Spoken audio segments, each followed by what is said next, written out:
From the harsh austerity of the prison cell, theologian Dietrich Bonhoeffer wrote of an enemy he considered far more insidious, even more dangerous than malice itself. That enemy was stupidity. But he was not referring at all to an intellectual deficiency. In fact, he observed that brilliant people were often the first to succumb. Stupidity, for Bonhoeffer, was not a cognitive failure, but a moral vice, a profoundly socio-psychological illness. It is not innate, but something that is acquired. It is learned. It emerges not from the isolated individual, but from the dynamics of the mass. It is the voluntary abdication of the self, a surrender of critical judgment, an act of internal capitulation that leaves the individual hollow, a vessel ready to be filled by any slogan, any power. And once installed, this stupidity is untreatable, because the stupid person does not disagree. They are simply possessed. This collapse of judgment is not an accident. It requires very specific conditions to flourish. Stupidity, Bonhoeffer observed, is the offspring of ascending power. Authoritarian power doesn't just oppress, it needs stupidity.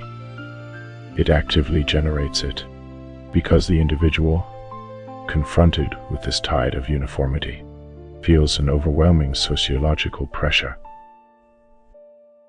The fear of isolation, the primal terror of not belonging, of being singled out as the other. Soon, this fear becomes stronger than adherence to truth, stronger than logic, stronger even than the survival instinct itself.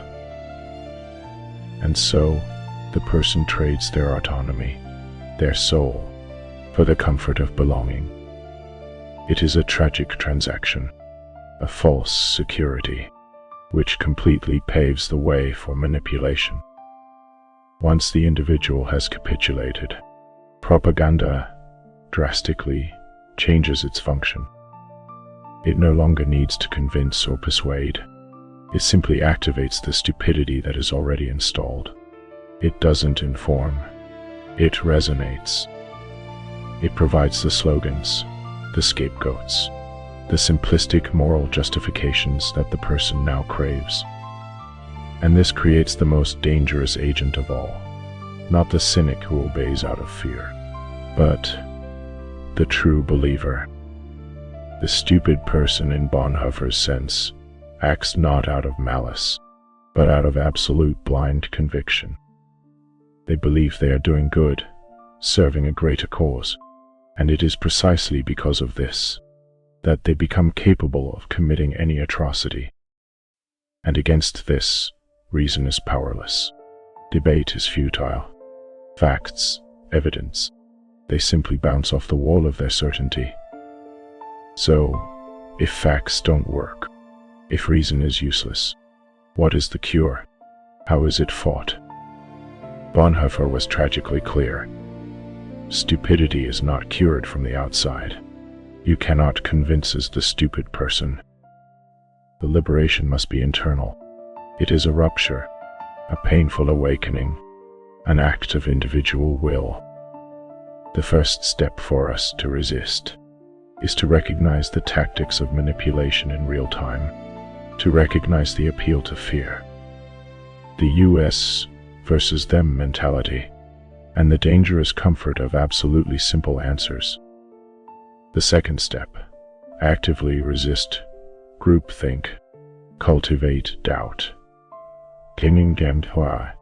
If everyone around you thinks the exact same thing, that is a warning sign, not a comfort.